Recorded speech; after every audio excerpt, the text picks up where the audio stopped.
Hi, hello. Good morning, afternoon, or evening, and welcome back to Cosmic Lovers Tarot. Today's video is another edition of Flip Through Friday, so we're going to be looking at a card by card showcase of this deck, Granny's Postcards Tarot. I got this deck at a metaphysical fair here in Mobile, Alabama, where I live. I'm pretty positive the woman that got this ordered the deck from Temu because it didn't come with a guidebook. But that being said, if you get any decks from one of those sites, they actually have a little QR code right here. If you scan this QR code, you get a link to the guidebook, so you can just print it out yourself. I have quite a few of these decks because I bought a lot at this art fair. Also, I've been gifted some decks from Temu before, and what's cool about them is that, or at least what I'm doing, is I am going to write my own guidebook before I see the guidebook officially. So I'm going to, after I look through these cards, my deck protocol for starting a new deck will be to meditate on each card and journal a little bit about what that card means to me.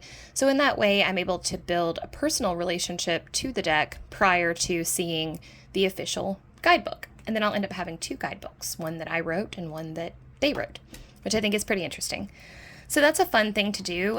These decks, from what I've been able to discover, are pretty all right quality, considering that you can get them for $4 or $5, like less than $10 on Temu, versus paying $35 or $40 at another shop. So if you're on a budget and you want to have a bunch of decks, this is a good way to go about it. Without further ado, let's dive in. So this is the Granny's Postcard Tarot. As you can see on the front, we have some artwork, looks pretty vintage.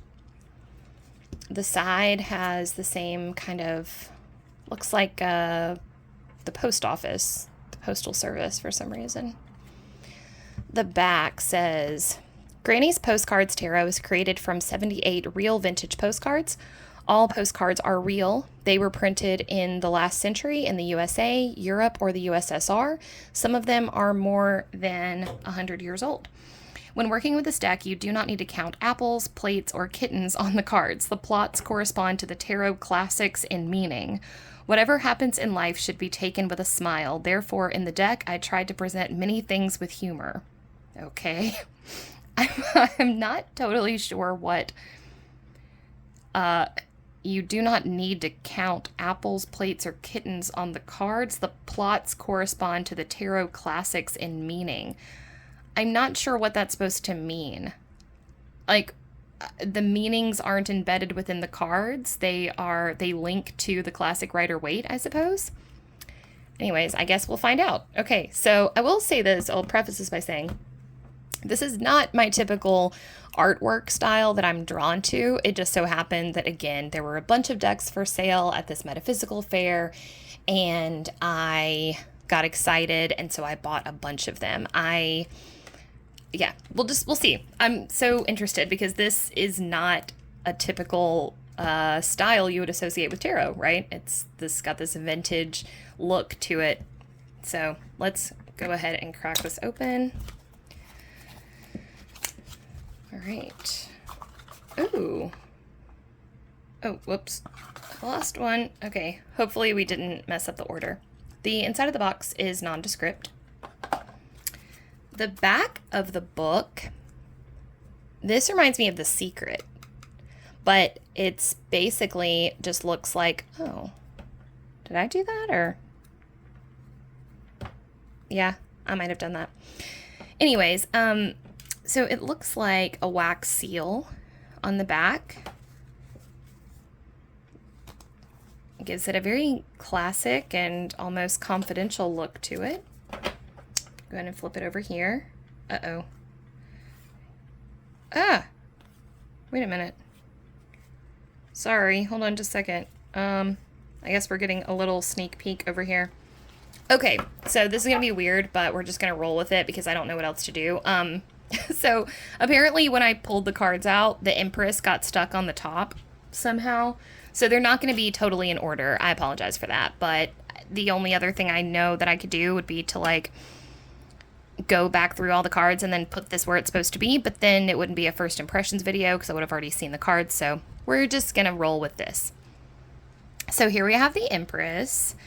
It's a mama cat and her little kitten. I mean, I don't really know what else to say about this. I like the 4-leaf clover. I mean, yeah, this is interesting. I'm having weird feelings about this deck. I'm going to go ahead and tell you I'm having weird feelings about this deck.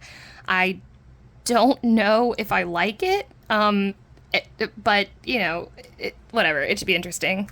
Sorry. Now I feel awkward, but I don't know. It's like, it has like a thrift store vibe, to it that's not altogether unpleasant, but it's a little weird. But I mean, Empress is the quintessential mother figure. But what's funny about this is I'm hearing that there's a line from Gone with the Wind where Rhett Butler tells Scarlett O'Hara, a cat's a better mother than you are. And the implication is that cats are terrible mothers. And yet here we have the Empress, who is the quintessential mother figure, being represented as a cat. It's a little weird, right? Ooh, Ace of Cups. It's funny that I was just talking about Scarlett O'Hara because that looks a lot like... Well, it looks like Scarlett. Okay, so I'm coming around a little bit more on this deck. Ace of Cups. So Ace of Cups talks about a brand new feeling or emotion that you haven't experienced before. It's something that emerges from within that excites you. And see, now she's getting like a love letter and from someone. But it looks to me like she is already involved in correspondence with this person. I get the sense that this is from a lover who is courting her, but the feelings are starting to develop. So this might be an older feeling Ace of Cups than the classic Ace of Cups. Ooh, Two of Cups. The Lovers, yeah. Classic Lovers card.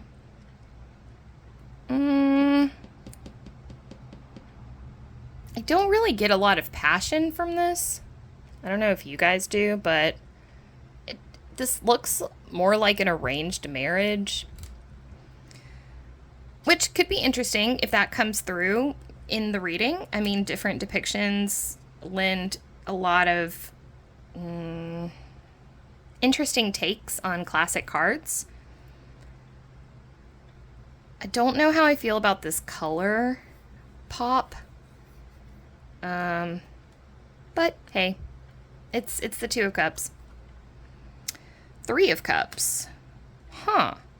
Okay, so the classic Waite-Smith Three of Cups is three women in a jovial camaraderie type frolicking situation. It's like three girls out on the town having a good time. This is three young men in the woods. So it does still speak to that nature of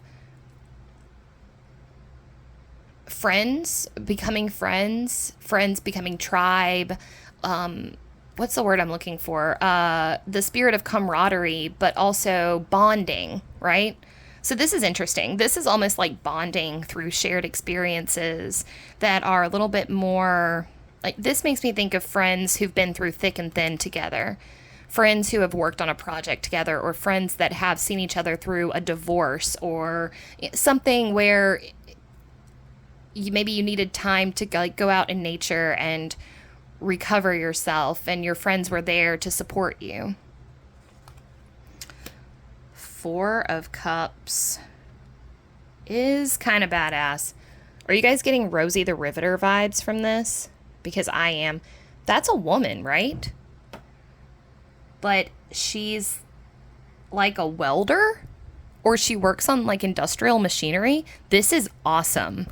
Okay, I'm having a lot of feelings about this deck already. I know that we're only 5 cards in, and I've already oscillated from I don't know how I feel about this deck to this deck makes no sense to I'm not vibing with this deck to this card is amazing, but this card is amazing. So the Four of Cups talks about something trying to come in, a gift from the universe, maybe a sign or an opportunity, and we're not seeing it because we're looking at what's in front of us. And so we're not looking at what possibilities are out there because we're too focused on what we have, or what we have going on. Like the universe is trying to get our attention. But this woman, like, what is she looking at? Because she's looking for something, and it's not the classic Four of Cups. The classic Four of Cups is someone not paying attention, and the universe is like, "Ayo, I've got a cup for you." And then the person is like, huh? You know, not looking at it. But in this situation, she's actually looking for something. And I don't know what it is. It's almost this feeling of it's right under your nose. Maybe what she's looking for. Okay, this is the story that I'm getting, so just roll with it. The story is like this woman is looking for a better opportunity. And she's thinking, why? I'm hearing that song from Beauty and the Beast. There must be more than this provincial life. So she's like, there's got to be more for me. Why don't I have better opportunities? I can't believe I'm stuck in this small minor town. I can't believe that I'm doing the same job as my dad and my grandpappy before me. I deserve bigger things. I deserve better things. And the universe is like, no, you're right where you need to be. In fact, there's an opportunity that's like right under you. So what's interesting is like instead of like she's looking out, so what she's missing is what's down here. It's right under your nose. Like if it were a snake, it would have bit you. Like that kind of feeling, as opposed to I'm looking right under my nose and the universe is trying to come in and give me something. Very cool. Very cool. I love that. Oh. 5 of Cups. Okay. Wow. All right. Let's sit with this for a second. The 5 of Cups is the no crying over spilt milk card. In the classic Waite-Smith 5 of Cups, there's a man. He's cloaked and he's standing and he's got 5 cups. He has 3 that are spilt out and on the ground in front of him, and he has 2 that are behind him that are full. But he's looking at the 3 that are spilt. And so the message of the 5 of Cups is, hey, there's something good right behind you. You're just not noticing. So with that in mind, what is going on here? So we have like a little dog, like a boxer, maybe? I'm not good with dog breeds that aren't like pit bulls and chihuahuas, you know? But there's a dog here. There's a young girl. She's like sitting outside her house. Oh, he's bringing her flowers. Okay, funny story. So I thought that he had a plate of dog food. So I was like, oh, the dog's waiting to be fed, but the guy is like coming with the food for him. But no. Roll that back. That is not dog food. He's bringing her a bouquet of flowers, but she's missing it. She doesn't see him. So this is like, you have love. It's right behind you where you wouldn't think to look because you're looking elsewhere. This dog, though, does see him. So what you could extrapolate from this would be your instincts represented by the dog. So your animalistic, I say animalistic, but you know what I'm talking about. Your primal instincts, your gut instincts will be beneficial to you during this time. If you feel called to go somewhere, do something, take a class, take a trip, that's probably where you're going to meet your person, right? Because your person is waiting for you with flowers, but you're not seeing them. So if you got this card, I would say, you know, and obviously this isn't a reading and readings change, but generally, it looks like the energy of this is, don't despair. Love is on the way, and your instincts will point you in the right direction. So very cool. And look how nervous he is. Like, he's like, oh, I can't wait to, Do you think they're of the same social class? It looks like maybe I don't know. It's hard to say. They both look like maybe they're in a high social class.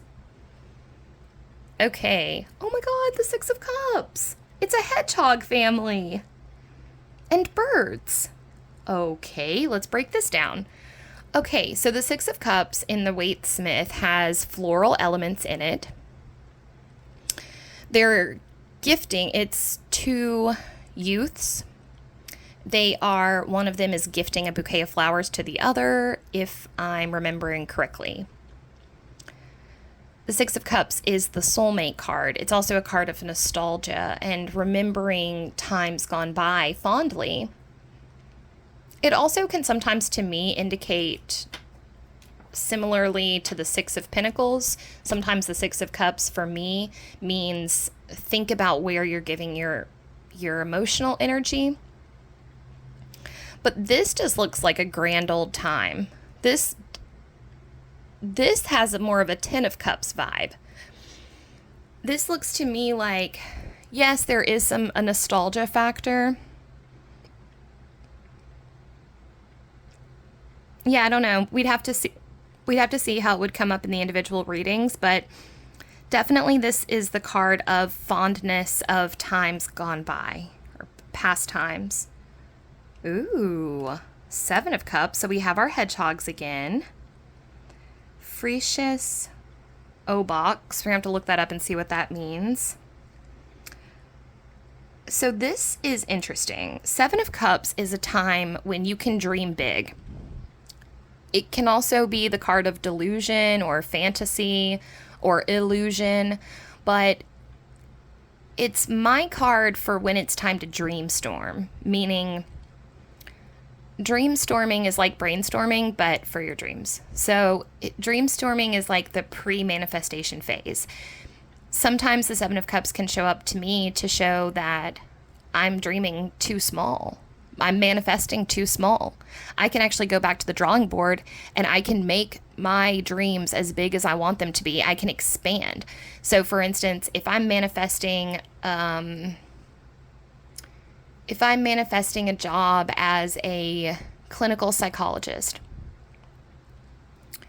who also writes for a paper or has a weekly column in a psychology paper, the Seven of Cups would show me that it's time to dream, to make that bigger. It's not big enough. Or sometimes it's just go back to the drawing board and swap out some things, make sure that everything in my manifestation goals is bringing me the utmost pleasure. But so I'm dreaming of being a clinical psychologist and having and having a weekly column.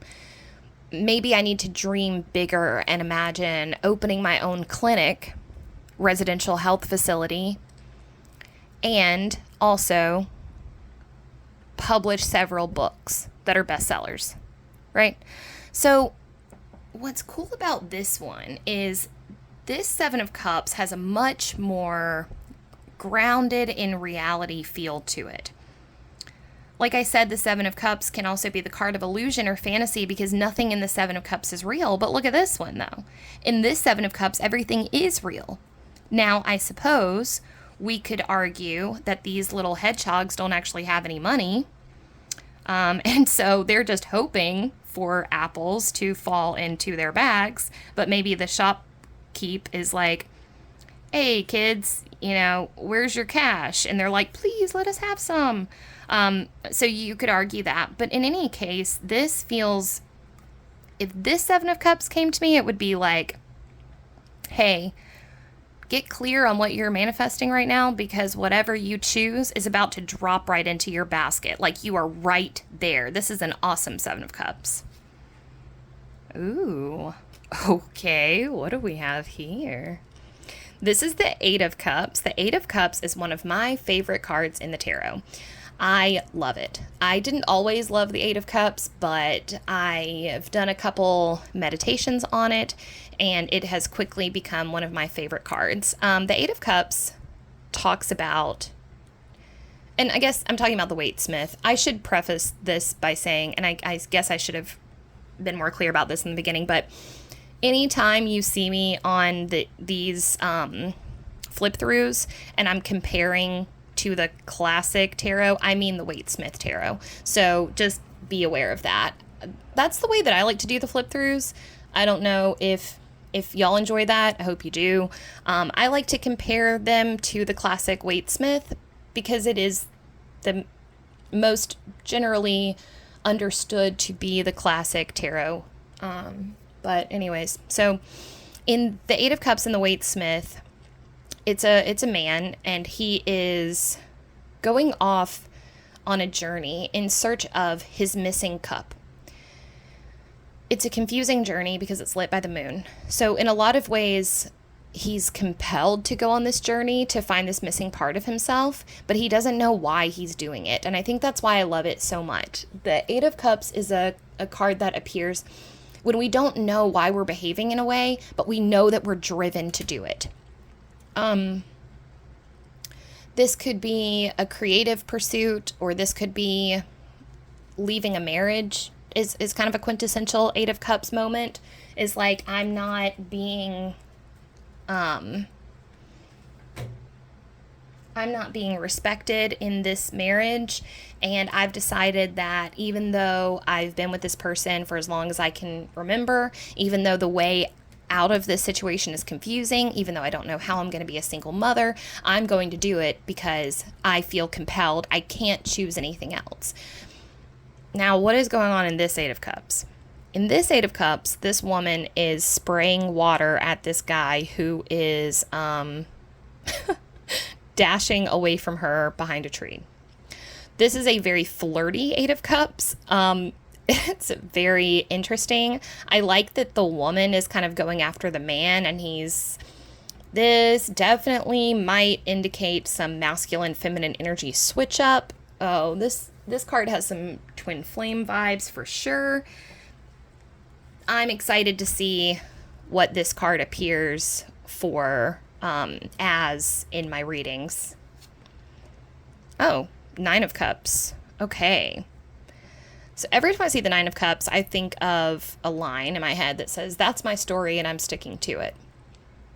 But what I really mean by that is just the Nine of Cups is the culmination of a lifetime of amassing beautiful memories and information, self-knowledge.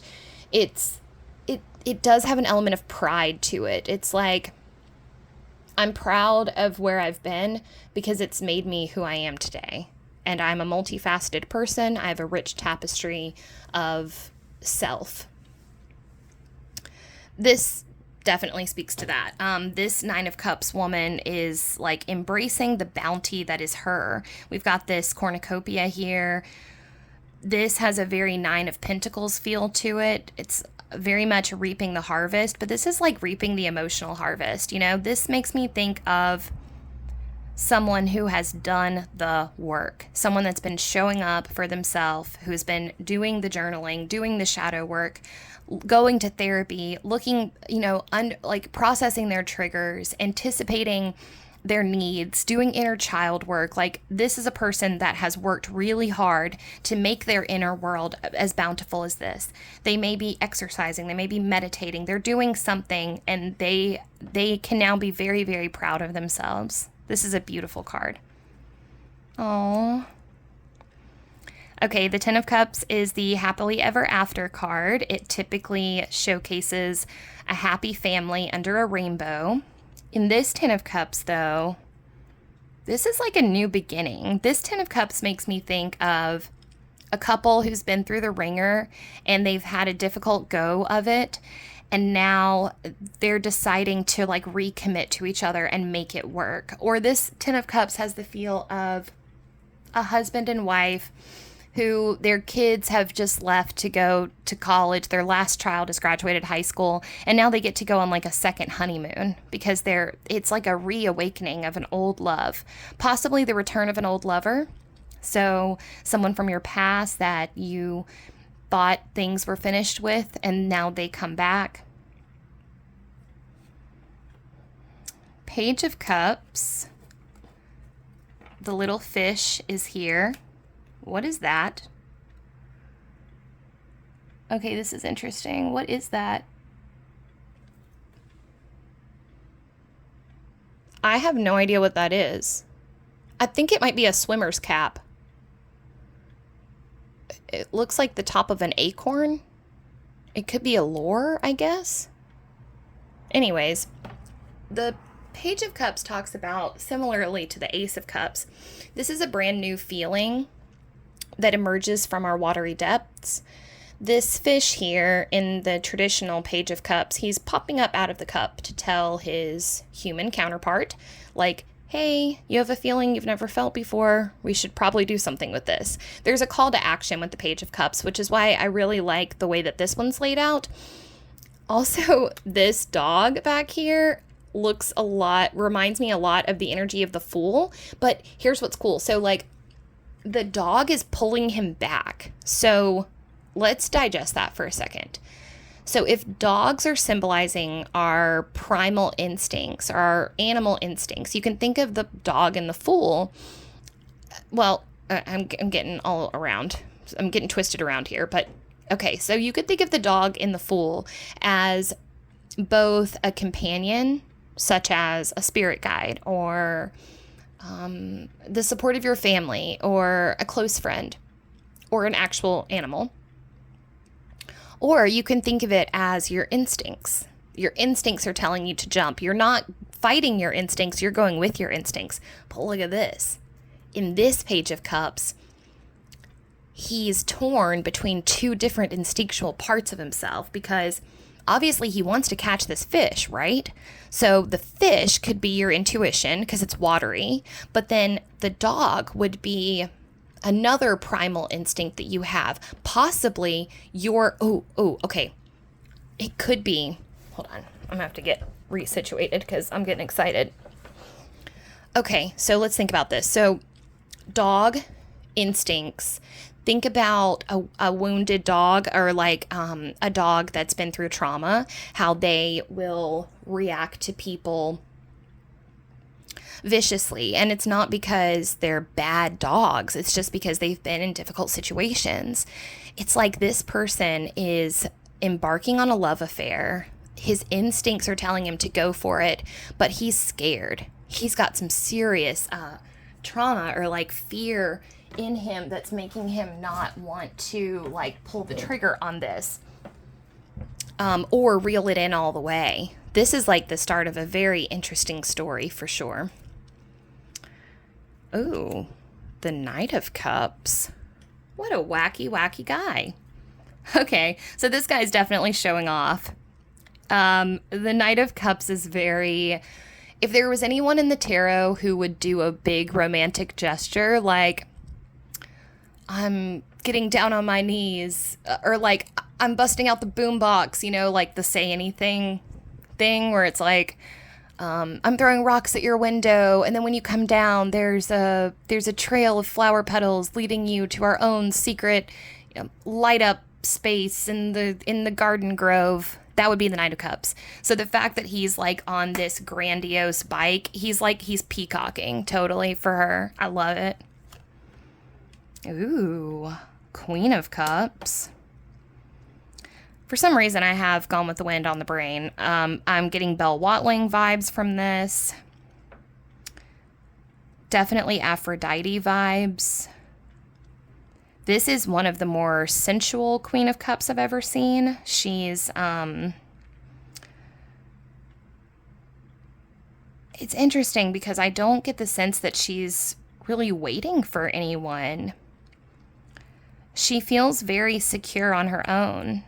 I can't get the sense if she's married or not, but she's very comfortable in her own skin. This is a Queen of Cups that definitely knows self-care.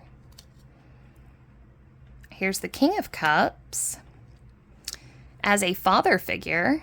So he's got 3 children. He's juggling a lot. Awesome. I love it. This is such a sweet King of Cups. Like he's this is this is definitely an ideal partner for someone. This is someone who, oh, and look how funny it is. So it's like, if these guys are in a relationship, it's like, what a role reversal, right? Like the Queen of Cups is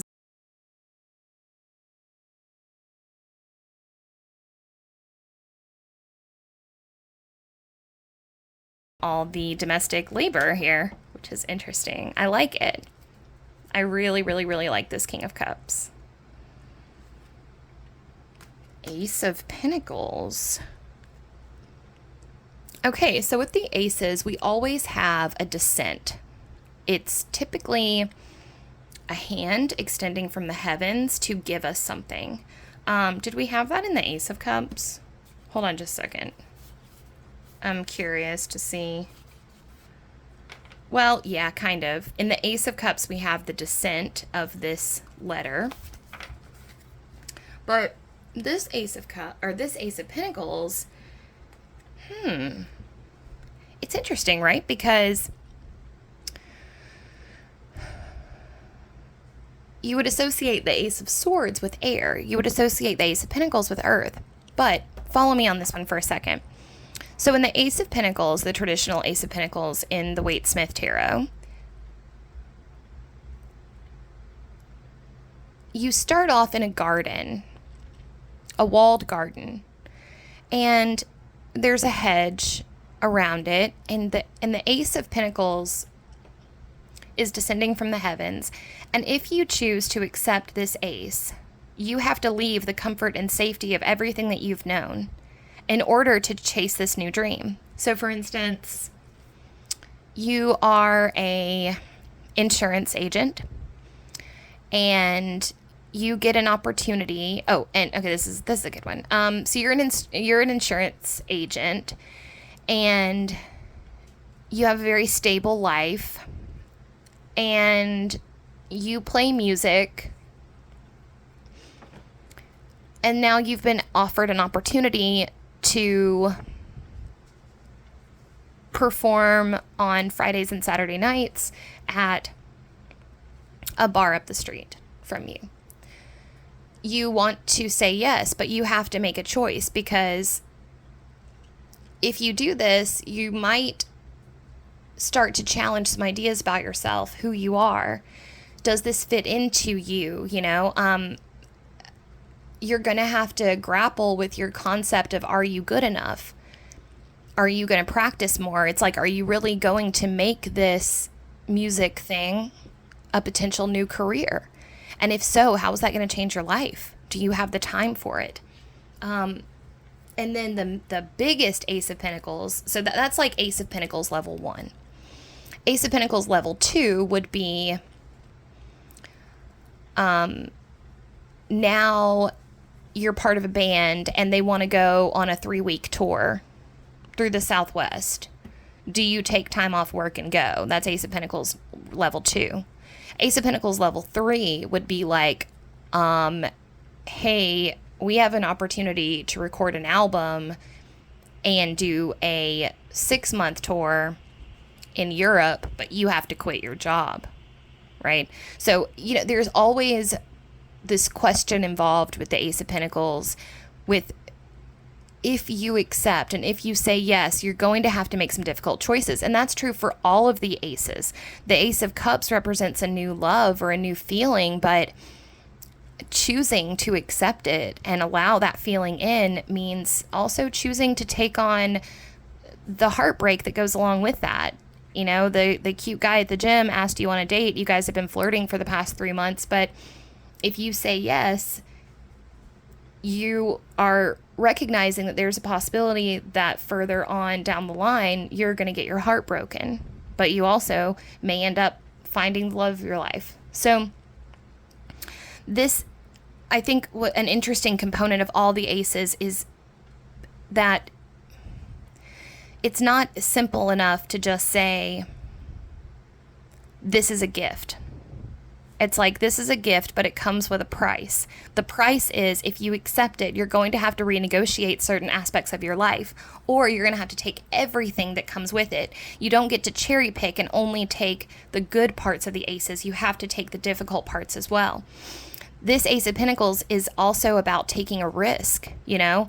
This looks to me like a pretty risky Ace of Pentacles. This is like an investment that may go awry. This is your friend who's starting a new business and is saying, hey, you know, do you want to back my new crypto venture? And it's like, yes, I do, but do I dare take this leap of faith? There's a little bit of full energy to this, which I really, really love this depiction. Two of Pentacles is the classic card of change. There's a penguin up there. That may be relevant at some point. There's a man and a woman, and they're on is that an airplane? Oh, I see. So he is in the driver's seat, and she is holding on for dear life.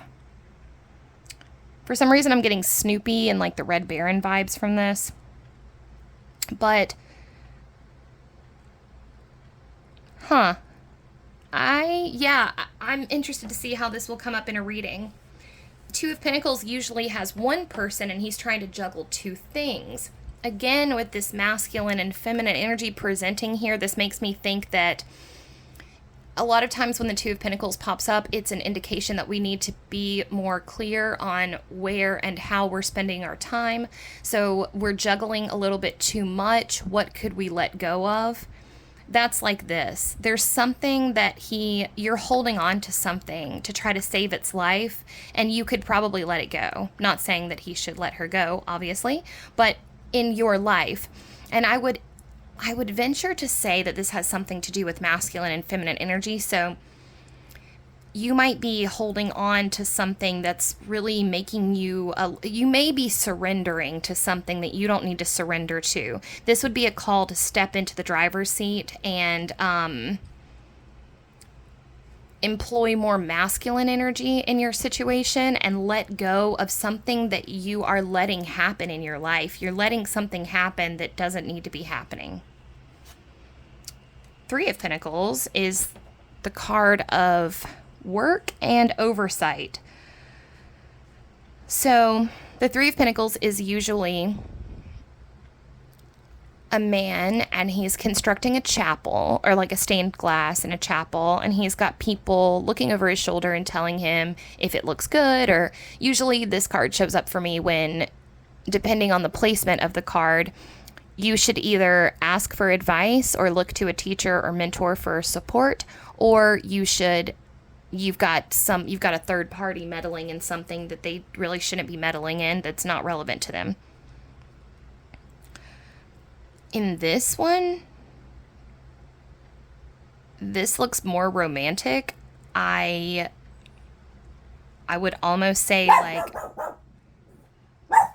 there's a person in your life that maybe a teacher or a mentor or someone that you see as more of a platonic person that maybe has feelings for you. That's how I would interpret that. Oh my gosh. Okay, so the Four of Pentacles is another hedgehog. He is gorging himself on lemons, which is really interesting. I'm thinking of that when life gives you lemons thing. Yeah. Okay. So the Four of Pentacles talks about being guarded, and you're guarded because of something that's happened to you in the past. So sometimes this could be a very recent thing. For instance, you were, you got mugged. And so now you're scared every time you leave your house and you're taking extra precautions, or you were cheated on in your last relationship. And so now you feel very, possessive and frightened and guarded with your heart. You aren't being vulnerable. You know, you're not letting your walls down because of something that happened to you in the past. With this Four of Pentacles, this person or this hedgehog is like has had negative things happen to them with these lemons here, but instead of making lemonade, he's just sucking on straight lemon juice. So he's accepting toxicity and sourness to like color his palate, when in actuality he could be looking for a way to make it sweeter. Five of Pentacles talks about lack mentality, being out in the cold, going through difficult times. This nurse here with her head in her hands, it looks like a nurse during the war. And it looks like she's looking at like the casualty list, or she's reading something in the news about the most recent fighting, and she's just like, oh, I have had enough of this. So definitely fits that. Six of Pentacles. What is going on here? Six of Pentacles asks us to assess where we're utilizing our resources. So, like, for instance,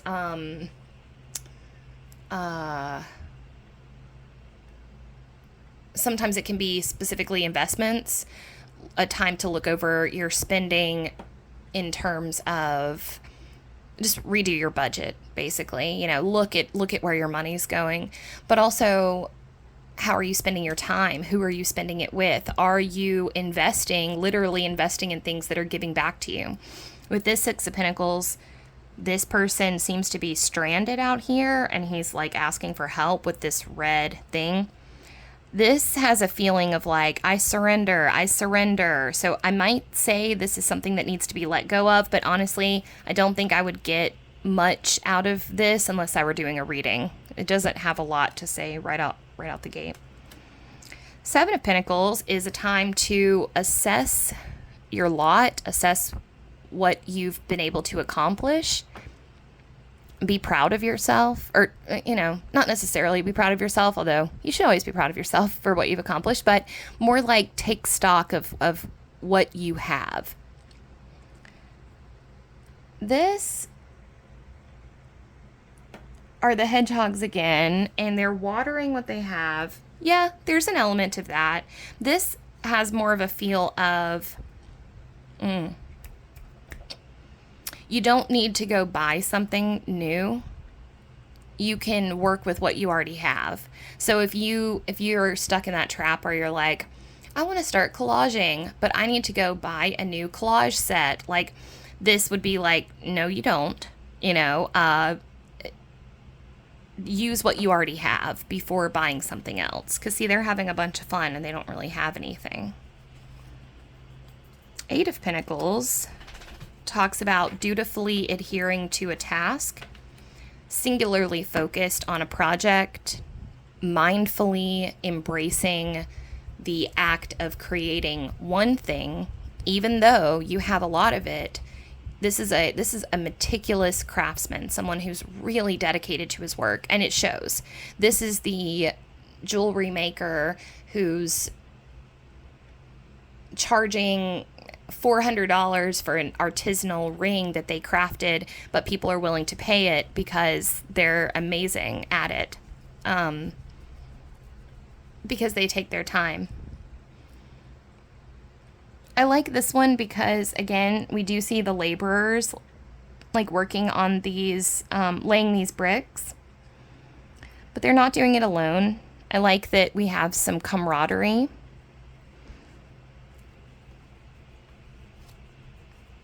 Nine of Pentacles is a woman who is, well, she's living a bit lavishly. It's the classic treat yourself card. But she's earned it. This has a lot of the same feel. This is obviously a Thanksgiving, so this is a time to feast on what you have. Enjoy, reap the bounty of your harvest, and enjoy it. Really savor that because you've earned it. Treat yourself. The Ten of Pentacles is a pair of cats and a dog. That is just one dog. It almost looked like that was another dog, but this is one dog and two Okay. So the Ten of Pentacles sometimes talks about extended family or just family in general. I've seen other readers interpret it as spirit guides. It's material security. It's what you have accomplished. It's your 401k. It's your retirement plan. It's your it's the end result of all your diligence. You have been squirreling away money. You've been working really hard to make sure that you could provide for your family and yourself, and this is the culmination of all of that.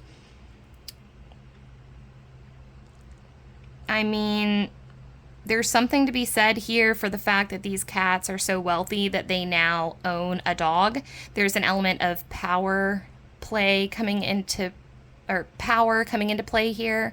Like, I have so it's almost like you weren't raised to be wealthy. So this is a hell of an accomplishment. This is like, and it doesn't have to just be material wealth. It can be emotional wealth or spiritual wealth as well. But whatever it was, you didn't start off like that. Like, these were street cats. And this, if this card came up for you in a reading, it would be like, you didn't come from money. And yet you've scrapped together. You've worked very, very, very hard to have what you have. And you started at a low rung. Same with like emotionally, you weren't raised in an emotionally secure or loving household, and yet you managed to make this incredible life for yourself. So you should be very proud of yourself. You have like outperformed what was set for you. Page of Pentacles is the card on the front of the box. Very youthful spirit on their way to deliver something, it looks like. Page of Pentacles is excited about the task at hand and ready to go get shit done. This kid is like, come rain or shine, I'm going to deliver these flowers. That's very sweet. Wow. Knight of Pentacles is... oh yeah, he's going for it. So the Knight of Pentacles is the only knight in the classic Waite-Smith Tarot that's not currently moving. It's a good time to pause. You may be feeling a lot of energy to like keep going in a place, but when the Knight of Pentacles shows up for me, it's like a, hey, you're doing really great, but let's take a second and just see if we could switch up the routine a little bit and make it a little more fun. And see this guy, he's going for it because there's coconuts up there that he's got to have. But also, hey, bud, let's pause for just a second. I mean, he's very focused on his goal, but are you sure that's the way you want to go? Is there another way we can get these coconuts down? Can you go back down? Can you fashion a long stick? Are there coconuts on the ground that you can throw up? Like, is this safe? You know? Queen of Pentacles is a cat, another mama cat with her kittens. There's something that feels very safe about this card. Like she's interested in protecting them, keeping them safe. Again, this may indicate financial security, like a nest egg. This is somebody who is preparing for the future. Ooh. The King of Pentacles is in the army. This has an old school frontiersman vibe. Like, so the King of Pentacles became the King of Pentacles because he was diligent with saving. A little bit at a time. The King of Pentacles isn't making flashy investments. The King of Pentacles more than likely started off in like a lower middle class, but he was like determined to become a millionaire. So what he did is he just every day, or he stuck to a rigid budget. He didn't buy himself a lot of fancy stuff. He declined invitations to go out. He didn't splurge on streaming services. You know, I mean, he did all of these things to make sure that he's always like cutting costs wherever he can, and like just diligently adhering and putting as much money in, like meeting his savings goals every single week. And that's how he became the King of Pentacles.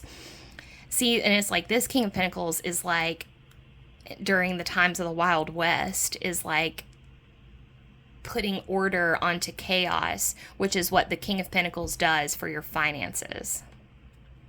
He tells the story of restraint. Whoa. Okay. So the Ace of Swords is an astronaut. So what this makes me think of is out of this world, like you've got a new thought, a new idea that is literally making you feel like you're on a different planet because of how radical it is. Or it has such incredible like scope, and this idea could revolutionize the way we think about things. So like this is an idea that could like put men on the moon. This is a great idea that you've got coming in. Two of Swords. Usually this talks about prolonging a choice. Oh, we've got another little dog in there. I get the sense that this person is like choosing to go and help someone, and he's unsure whether or not he should. There's like a trickery element to this card for me. It makes me feel almost like someone isn't who they say that they are. I don't know where that comes from, but that's what's there. Three of Swords. Oh, wow. Look at this. Okay, so the Three of Swords is the heartbreak card, and we're watching infidelity in action. So this is like this woman is married to this man, but she's having an affair with him. So she's sneaking him a note right behind her back, right behind his back. So this is almost like a heartbreak that hasn't happened yet, or a conflicted heart.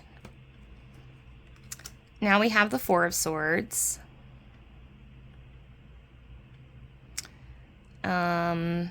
And this little girl is like, so the Four of Swords is a very calm card. It's when it's like, I'll sleep on it, you know. Again, it's a feeling of not necessarily making a decision, but kind of planting the seed. Sometimes for me, it shows up as dream incubation. It's a restful card. It can indicate that you need to recharge a little bit, just like this girl's doing at the seashore. It's like, yeah, let's just rest and recharge, you know? Five of Swords. This feels like trickery again.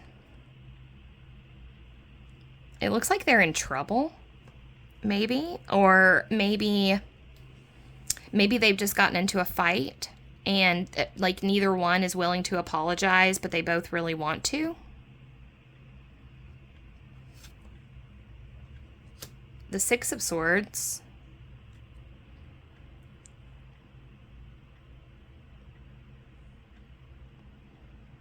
Interesting.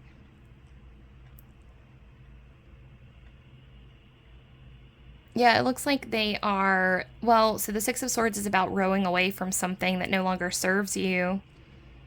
But this looks like almost like moving towards something that brings you joy. So maybe still moving away, you know, like moving through this water, following your intuition, because we've got water here. Lots of growth with the flowers here, lots of growth and beauty. So it might point to a little bit of like follow your bliss energy. Seven of Swords. Whoa, look at that lecherous old man.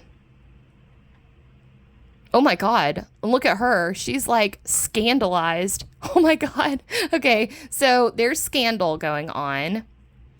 Obviously, these two are not supposed to be together. So there's some deceit happening here for sure. And again, it might be right under your nose, or this may be the cards trying to tell you, hey, something's not right. If this card came up in a reading and you had suspicions that something was going on with your person, or, you know, this would kind of be an indication that you're right. Also kind of has like some third party vibe. Eight of Swords.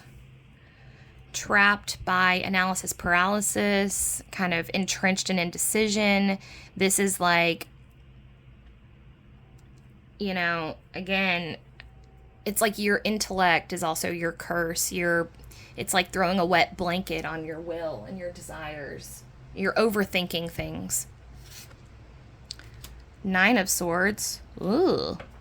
What is up with that guy? Look at this. I don't know what his problem is, but what is he doing? Okay, guys, what is going on here? Is this like, okay, does this not look like, I don't even know how to say this, but does that not look like this guy is, that this engaging in some very inappropriate behavior with this goose, chicken, duck? Yeah, I am so perplexed by this. Nine of Swords talks about cruelty and anxiety. I'm just gonna leave it at that. This is so bizarre. I don't even know. Yeah, I could see where, I mean, this is just weird. This is so weird. I'm just gonna let that one go. You can deduce your own about what's going on. Actually, if you're watching this video and you've made it this far, I know this video is super long, so if you've made it this far, thank you, first of all. Second of all, will you comment and tell me what you think is going on here? Because this is the most bizarre thing.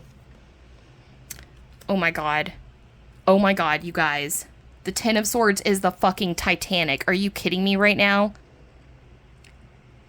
Oh my god. So the Titanic is my second favorite movie of all time. I've seen it so many times that I can quote it by heart. I cannot believe. Yeah, that's perfect, because Jack and Rose are the ultimate heartbreak. And it's not just that. It's like, this is like an act of God almost, like to... Oh my god, it's so good. And with the thing that happened recently with that was such a terrible situation that happened with the submarine and everything, but it lends even a new element to this. Like, think about if this came up, it could be like, why are you going down there? Like, why are you rooting down into the depths of your pain like that? Why are you're making it worse? Don't go down there. It's so fascinating. Page of Swords. Look at this little cat on his way. He's got a new idea and he's ready to share it. Sorry, I'm going to try to wrap this up. I didn't realize I've been talking for so long. I got really excited about this deck, and I really wanted to keep this like 30 minutes. I'm already at an hour, so I'm sorry.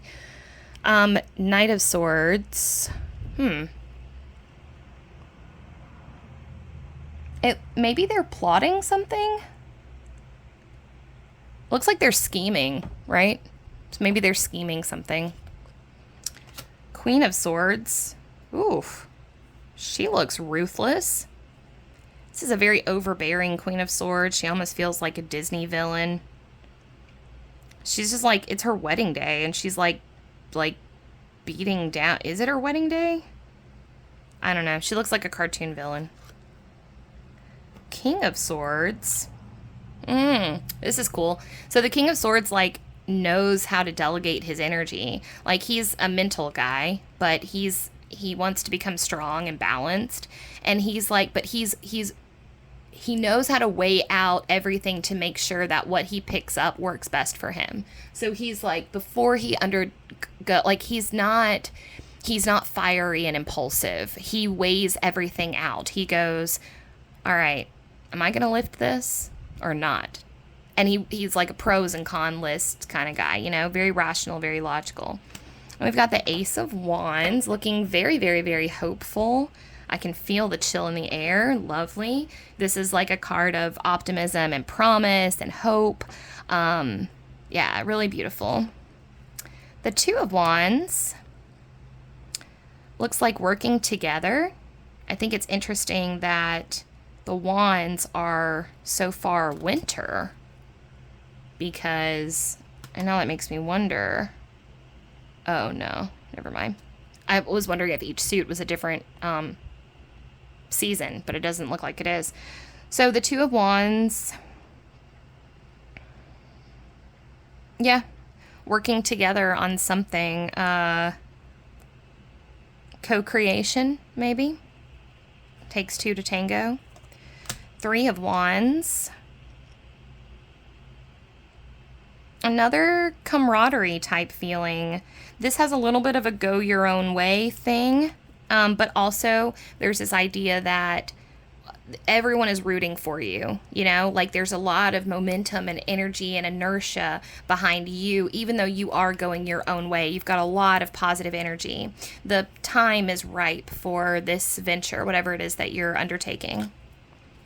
The Four of Wands. Oh, how lovely is that? So this is a very fun couple. They may be very performative together. Like they may, this is like the couple that really charms everyone with their presence. They make people laugh. They make people excited to be at the party. They're just, they may be like a total power couple. The Five of Wands. Competition. So yeah, fighting over who gets to have the toy.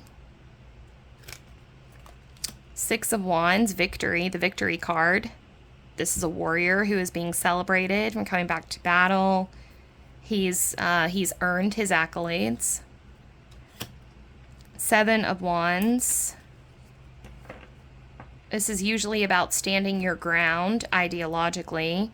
This is, yeah, okay, so this is like you've got warring ideas, right, that are taking up space in your mind, and they're kind of pulling on you. You have to choose which one's going to, because see, this cat can really choose which cat goes down and which cat goes up. And so, and this one's like, they're looking to you to say what to do. They're like, are you going to push that down, or are you going to pull that up, you know? Eight of Wands talks about coming into alignment and being ready. I've got this like eureka vibe from this. Like this person has just had an amazing breakthrough and they're racing against the clock. Look, this is like, they're a little bit manic because they really want to make sure that they get everything done in time. They're like, maybe they're up against a deadline, but other than that, they're really stoked to be able to continue what they're doing. The Nine of Wands. This is like when your energy has taken on a life of its own and you should have rested a little while ago and you didn't. And now you've got energetic burnout that's like your burnout is coming for you. This is funny because this is like Taurus energy, which is slow, slow, slow, heavy, heavy, heavy earth energy. And it's like, it's coming for you. And you're like, no, I can do it. I can do it. You're like trying to keep doing your shit. You're like trying to stick to your routine. You're trying to like say yes to everything, and you are trying to climb this tree, but the bull of you better slow down is coming for you, which is really funny. The Ten of Wands. Yep. Well, at least you're not all alone, but you have burned out. You, Ten of Wands, you didn't rest when you were supposed to. You didn't get that tire fixed, and now all your hard work is basically for naught because you've pushed yourself so hard that you have completely burned yourself out and you're no use to anybody. So you should have rested back there, but it's okay because now you know what's going on. You just burned out, and now what we can do is we can come up with a plan so that next time you don't burn out like this and you can keep going. Ooh. Page of Wands is like a can girl. I love it. This feels like the moment when you realize that you're good at something. You maybe have been wanting to try dancing, or you've been wanting to try your hand at writing poetry, and you try it and you're like, oh, I'm a natural. And you're so excited because now you're like ready to, or this is that moment when you've never been on stage before. Maybe you're going to do stand-up comedy and you do that comedy, you do your bit and everybody laughs and you're like, whoa, I actually did it. And it brings you out of your shell. Maybe you're a naturally shy person, but then when you get on stage, you become this other version of yourself that's like this. Knight of Wands. Interesting that we have the juxtaposition of wands, which are fire, and the snow. This feels like the Knight of Wands feels like he's coming up on some resistance, or he was coming up on resistance. Maybe you had to kind of trek your way up this icy hill. Your environment is not really conducive for you to be doing this where you are, but you yourself are on fire, so you're doing great. This might be an indication that your environment has been tricky, but you have navigated a difficult situation with ease. Queen of Wands with her cat. Does that look like Princess Diana? So yeah, the classic Queen of Wands does have a black cat. She looks very smoldering, like she's got a big plan. She's more of like the simmering, quiet fire. King of Wands also showing up as a dad figure. Oh, he's the super fun dad. I'm getting like Robin Williams vibes from him. Like every time Robin Williams played a dad, you know, the dad that like jokes around with you and like spins you around and makes like breakfast for dinner and like stuff like that. Like the dad that's like always just going for it with you. Now we have the Fool. He is stranded out on an island and he has nothing in his pockets. So he's going to have to make a jump for it, I guess. This is awesome. It's that fresh start feeling, you know? You strip down, you've got nothing. What are you going to do? You're going to take a leap of faith is what you're going to do, and then you'll be the Fool. The Magician is very Singing in the Rain. He's got his tools. There's definitely some symbolism here with as above, so below, these matching colors here. Also, roses and lilies are pretty prominent in the classic Magician card, and here we have red and white showing up as well. So, you know, there's definitely something there. Alchemical references, but all in all, this Magician is poised and confident and daring and ready to go. So fun. Look at this High Priestess. Oh my gosh. I think this is the first time I've ever seen like a crone. Getting Baba Yaga vibes. Oh my gosh, this is amazing. This whole forest scene is like alive. So the moon is alive. There's a bat. There's the cat. The trees are like alive. This woman is incredible. She has a wealth of knowledge. This also speaks of don't be afraid for people to say that you're like scary, you know? The Hierophant is kind of like looming above everyone. I feel like he needs a megaphone and he's like, the way is, or, you know, the end is nigh or whatever. I don't know, like he has an important message, but also could be a message about getting carried away or lofty ideas, something like that. The Emperor is, very similar to the King of Swords, right? But yeah, he's doing the heavy lifting. Also, like, look, people are looking to him, you know? He's leading the pack. People rely on him. Here's the Tower. Wait, they're not in order. Whatever. Okay, that's the Tower. So we have a cat up there and 2 dogs down below. And it's almost like, oh, this is scary. This is a very scary tower. It reminds me of these nightmares that I have quite often where I'm like on a ledge and I can't get down. I can't go back the way that I came, but I can't jump either, you know? Like, it's almost like, how the fuck did I get here, you know? And scared. And you can't, I mean, something's going to happen for sure, but this is a very cliffhanger-y tower. The Chariot. We've got a chicken. We've got bears. And balance with the black and the white, or the brown and the white, like the black and white sphinxes in the classic Chariot. This Chariot feels a little haphazard. This Chariot almost has more of a Wheel of Fortune vibe to it. It's very, you know, rickety. It's not smooth sailing, this Chariot. But it is moving quickly. So that may be the advantage of this Chariot, is that things are happening fast, even though they might be happening in a more haphazard and chaotic way. Here's strength.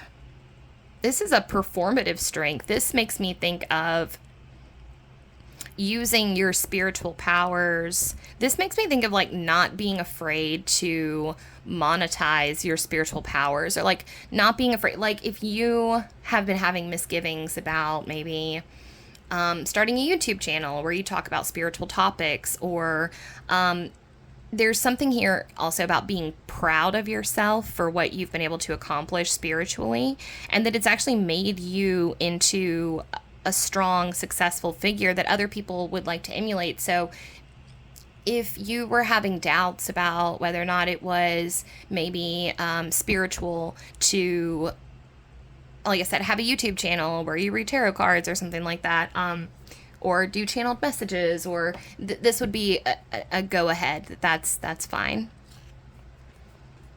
The Hermit is actually, oh my God, I love this. So the Hermit is like a bum. There's like water coming out of his hat. He's smoking a cigar. This is amazing. This is all about how you can be surrounded by people and still in your own personal world. This is a person that is struggling and nobody would ever know it until finally he's just like letting it all hang out. This is incredible. This is also about how when we're going through difficult times, that's when we grow the most. Oh, there's a lot in here. Here's the Wheel of Fortune. And definitely about taking life's highs and lows in stride. But this almost feels like the Lovers, right? Like she almost looks like she's kind of torn between two of these.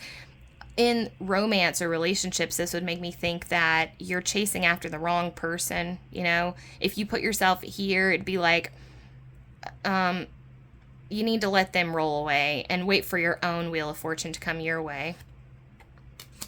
Here's Justice, and it says, try your weight. So this makes me think that things aren't as they would seem. Maybe people are judging you, or you're feeling judged about something. I don't know. I'd have to do a reading to see what that's all about. Okay, the Hanged Man is a woman in distress, and this man is looking down at her like, ooh, hello, honey. So this looks to me like you are in a situation where you don't think that maybe you feel like you didn't choose this, but other people really admire your strength for what you're able to accomplish. People are really looking to you, and you would benefit from maybe writing down your experiences and sharing them with people.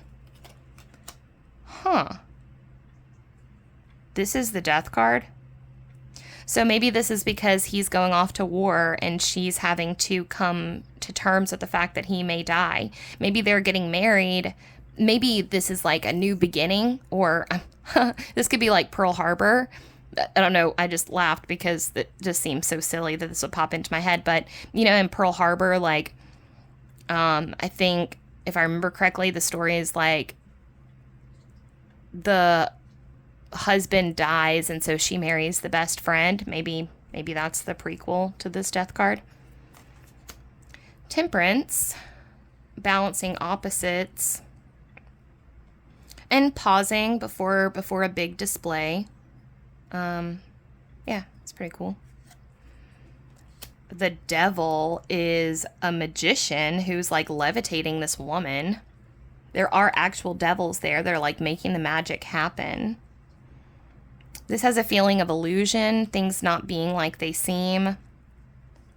Maybe hidden motivations. Also, getting wrapped up in egotism. Make sure that you're not,